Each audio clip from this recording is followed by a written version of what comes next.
If you've lost access to your Grammarly account and don't have your phone number available for recovery, follow these steps to regain access. This guide will help you through the account recovery process. Step 1. Visit the Grammarly login page. Go to the Grammarly website and click on the login button. This will take you to the login page where you can start the recovery process. Step 2. Click on Forgot Password. On the login page, look for the Forgot Password link and click on it. This will direct you to a password recovery page where you can initiate the recovery process. Step 3. Enter your email address.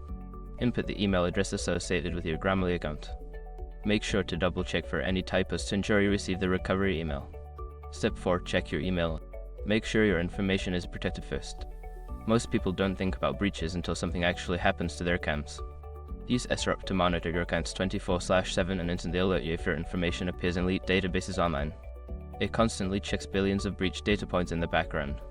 And considering how much personal information people keep online now, it's honestly worth having. Link in the description. Step 5. Create a new password.